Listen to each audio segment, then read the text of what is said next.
Satu, rekam. Gimana tuh? Jelas Pak suaranya. Waduh. Nggak muncul tampilan kan Pak. Laptopku.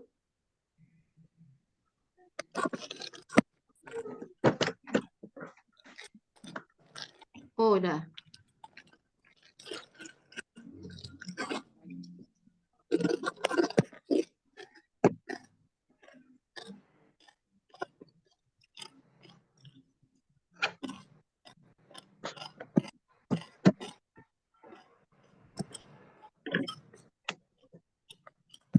Pak Bambang. Pak Bambang. Ini sudah mulai rekam, Bu. Oh, di mute ya sama aku ya.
Udah bisa, Pak? Itu udah dari tadi, ini Belum sudah ya? dimulai rekaman ya. Oh iya. Oke. Oke, mulai kan? Sudah dari tadi, sudah direkam dari tadi nih. Ayo silakan. Oke. Selamat pagi para peserta didik sekalian. Kita berjumpa kembali dalam pembelajaran agama kita. Sebelum kita mengawali pelajaran kita hari ini, terlebih dahulu kita berdoa. Kita bersatu dalam doa, dalam nama Bapa dan Putra dan Roh Kudus. Amin.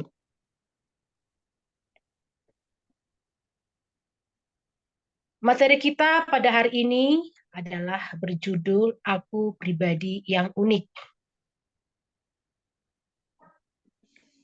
Adapun tujuan pembelajaran ini, yakni dengan pembelajaran ini, peserta didik sekalian mampu memahami dirinya sebagai makhluk pribadi yang unik dengan segala kemampuan dan keterbatasannya, sehingga menerima diri dan bersyukur atas keberadaan dirinya sebagai manusia yang unik. Adapun tujuan dari kriteria ketercapaian tujuan pembelajaran dalam materi ini adalah yang pertama, peserta didik menganalisis tentang kekuatan-kekuatan dan keterbatasan-keterbatasan yang ada dalam diri sendiri. Yang kedua, peserta didik mampu merumuskan ajaran gereja tentang kekuatan dan keterbatasan manusia. Yang ketiga, peserta didik mampu merumuskan ajaran kitab suci tentang manusia sebagai citra Allah dalam Kejadian 1 ayat 26 sampai 31 dikaitkan dengan keunikan pribadi yang memiliki kekuatan dan keterbatasan. Dan yang keempat, peserta didik mampu membuat refleksi tentang keunikan manusia sebagai ciptaan Allah. Sebelum kita mendalami tema pembelajaran ini, ada baiknya kita melihat siapa diri kita. Maka wajib kita bertanya kepada diri kita sendiri, siapakah aku? Atau who am I? Pada masa remaja, mungkin sebagian kita malahan tidak pernah bertanya siapa aku. Tetapi sebagian orang yang lain selalu bertanya, siapa saya ini? Karena ia merasakan banyak atau selalu ada perubahan dalam dirinya. Perubahan apa sajakah itu? Misalnya saja, ada komentar orang-orang di sekitar kita. Kalau dulu mungkin Anda masih ngompol, orang lain memaklumi.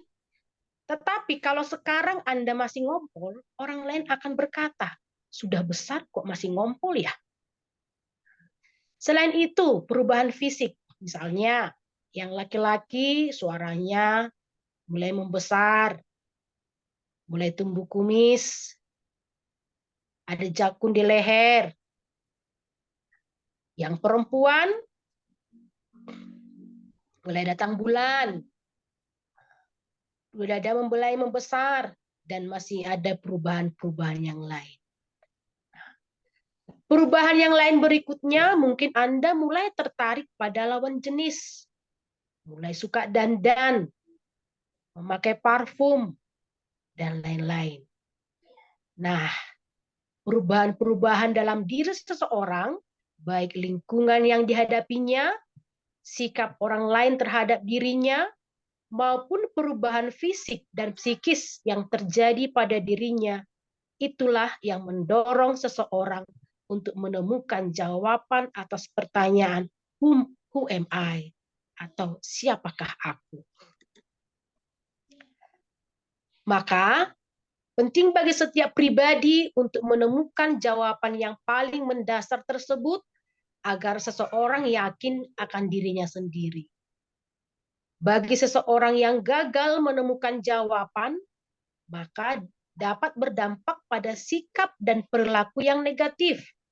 Misalnya, seseorang menjadi tidak percaya diri, membenci diri sendiri, tidak bisa menerima diri. Nah, untuk membantu menjawab pertanyaan siapa saya, dibutuhkan keterbukaan diri untuk melihat diri secara jujur dan bersedia dibimbing dalam terang iman. Terang iman dapat kita gali dari kitab suci. Kitab suci memberikan jawaban yang dapat membuka pengetahuan tentang diri remaja secara lebih luas dan mendalam.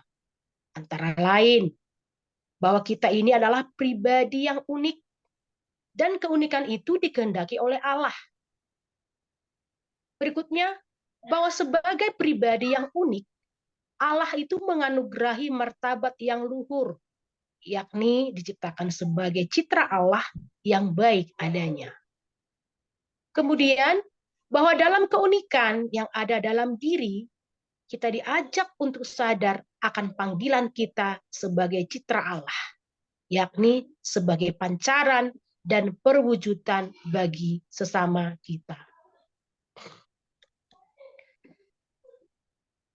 Nah, setelah mengenali diri, menemukan jawaban atas pertanyaan siapa saya, apa gunanya untuk kita? Kegunaannya adalah kita diajak untuk dapat menerima diri akan segala keunikan diri, sehingga merasa bangga akan diri kita. Kita diajak untuk mampu mensyukuri keunikan diri kita sebagai anugerah istimewa bagi diri kita. Berikutnya, kita diajak dengan rasa bangga dan syukur dapat memotivasi diri untuk melakukan hal sederhana agar dapat benar-benar menunjukkan penghayatan yang benar tentang keunikan diri dan keluhuran martabat kita sebagai citra Allah.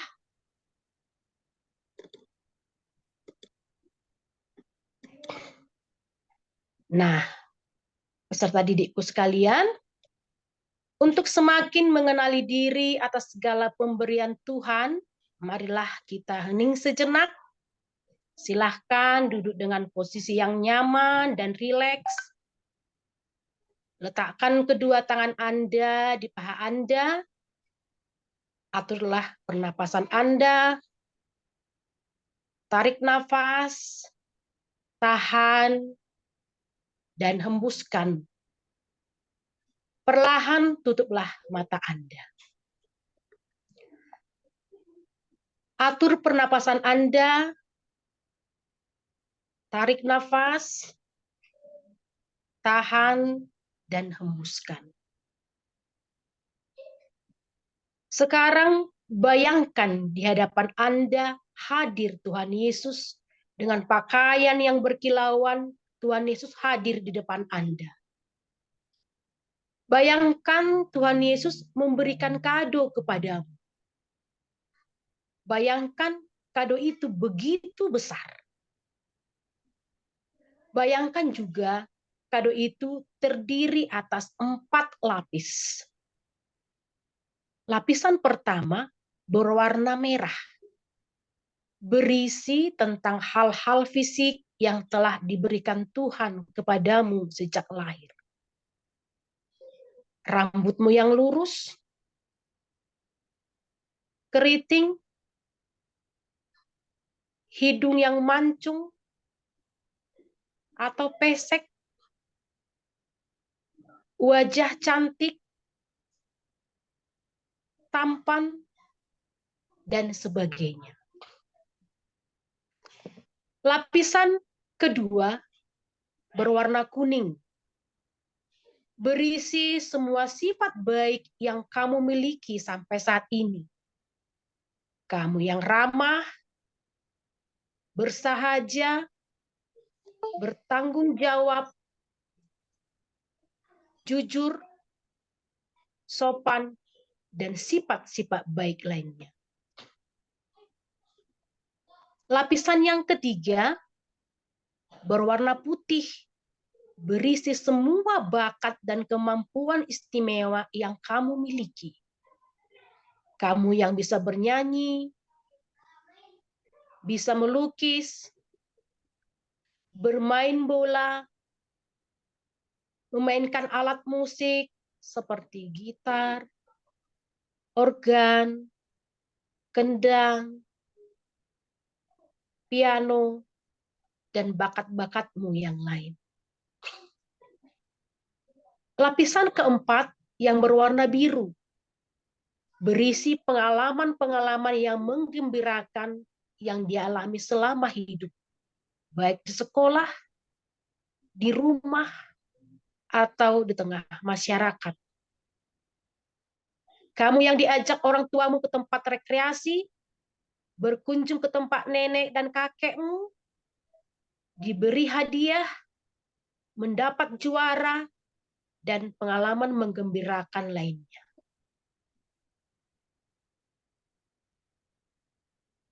Sekarang, setelah Anda melihat semua isi kado Anda, ucapkan terima kasih kepada Tuhan Yesus atas kado yang begitu indah.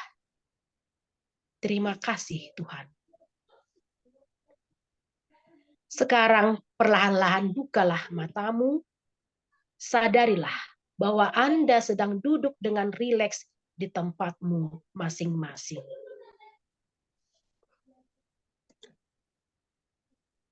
Nah, sekarang saya minta Anda menuliskan isi kadomu di dalam kolom seperti ini.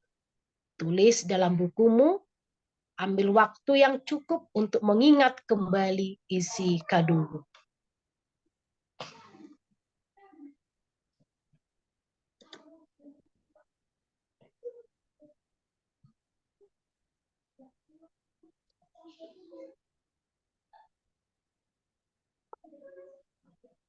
Baik peserta didik sekalian, tadi Anda sudah menuliskan kado-kado istimewa yang diberikan Tuhan kepadamu. Sesuai dengan materi kita pada hari ini, aku pribadi yang unik.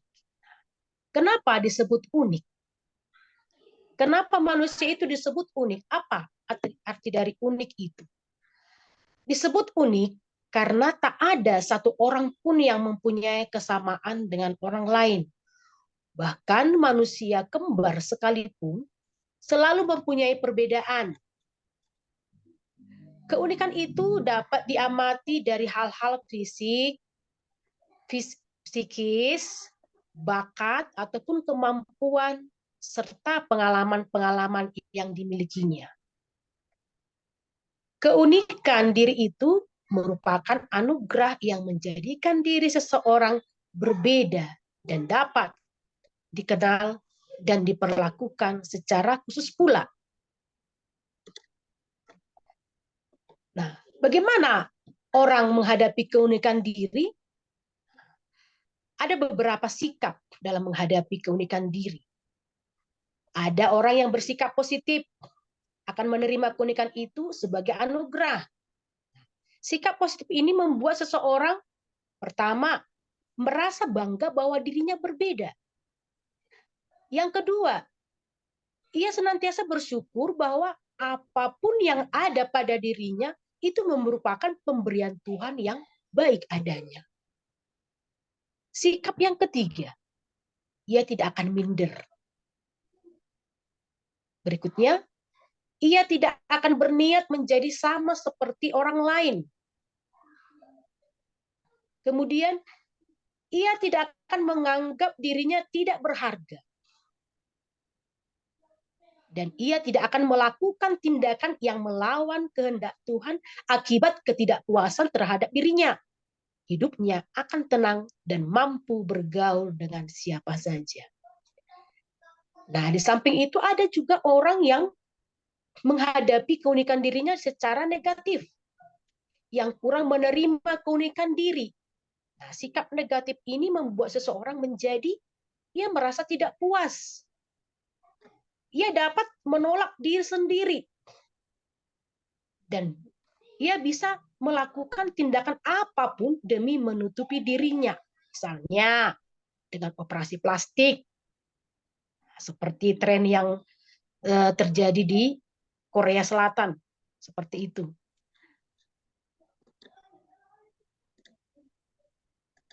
Nah, sekarang kita belajar dari kitab suci. Dalam kitab Kejadian 1 ayat 26 sampai 31 dikatakan, berfirmanlah Allah, baiklah kita menjadikan manusia menurut gambar dan rupa kita, supaya mereka berkuasa atas ikan-ikan di laut dan burung-burung di udara, dan atas ternak, dan atas seluruh bumi, dan atas segala binatang melata yang merayap di bumi. Maka Allah menciptakan manusia itu menurut gambarnya. Menurut gambar Allah, diciptakannya dia, laki-laki dan perempuan, diciptakannya mereka. Allah memberkati mereka, lalu Allah berfirman kepada mereka, beranak cuculah dan bertambah banyak, penuhilah bumi dan taklukkanlah itu. Berkuasalah atas ikan-ikan di laut dan burung-burung di udara, dan atas segala binatang yang merayap di bumi, dan seterusnya. Dari kutipan Kejadian bab 1 ayat 26 sampai 31 tadi, kita dapat belajar bahwa manusia adalah citra Allah. Artinya, manusia serupa dan segambar dengan Allah, dan manusia mempunyai relasi istimewa dengan Allah. Sebagai citra Allah, manusia dipanggil untuk mampu memancarkan diri Allah sedemikian rupa, sehingga melalui manusia, Allah semakin dikenal dan dirasakan daya penyelamatannya. Jika kita adalah citra Allah, berarti kita juga serupa dan segambar dengan Allah. Berarti kita juga dipanggil untuk memancarkan diri Allah itu. Nah, untuk dapat memancarkan diri Allah itu, kita perlu memahami terlebih dahulu siapa Allah itu.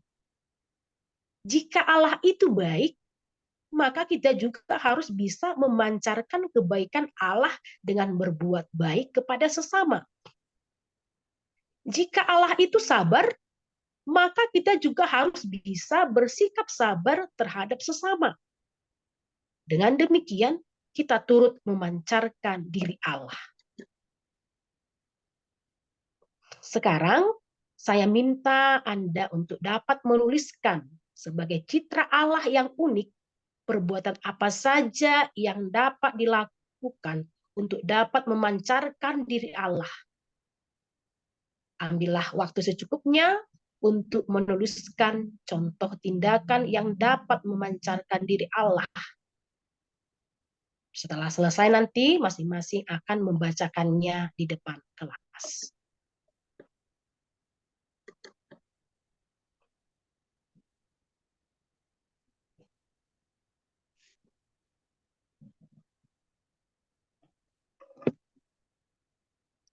Baik, peserta didik sekalian, sesuai dengan tema kita ini adalah aku pribadi yang unik. Kita tadi sudah membahas kenapa kita disebut unik. Nah, ditegaskan kembali bahwa dalam kisah penciptaan dikatakan bahwa manusia diciptakan sebagai citra Allah. Artinya manusia serupa dan segambar dengan Allah. Kata serupa dan segambar sekaligus melukiskan secara tepat bahwa manusia dan Allah berbeda. Manusia bukanlah Allah. Manusia hanya serupa dan segambar dengan Allah. Dalam kitab suci, istilah citra Allah itu hanya dikatakan pada manusia, tidak dikenakan pada ciptaan Tuhan lainnya. Hanya manusialah yang disebut citra Allah. Karena manusia diciptakan sebagai citra Allah, manusia memiliki martabat sebagai pribadi. Artinya, manusia bukan hanya sesuatu, melainkan seseorang. Ia mengenal diri sendiri, menjadi tuan atas dirinya sendiri, mengabdikan diri dalam kebebasan, dan hidup dalam kebersamaan dengan orang lain, dan dipanggil membangun relasi dengan Allah dan juga dengan penciptanya. Sebagai citra Allah, manusia sepantasnya memancarkan diri Allah. Maka kalau Allah Maha Rahim, manusia pun harus penuh pengampunan. Kalau Allah Maha Baik, maka manusia pun harus bermurah hati. Sebagai citra Allah, manusia dilengkapi dengan 3 hal, yaitu akal budi, kebebasan, dan hati nurani. Dan dari ketiga hal tersebut, membedakan manusia dengan ciptaan Tuhan yang lain, yaitu hewan dan tumbuhan, yang sekaligus menjadikan manusia ciptaan Allah yang unik dan bermartabat yang luhur.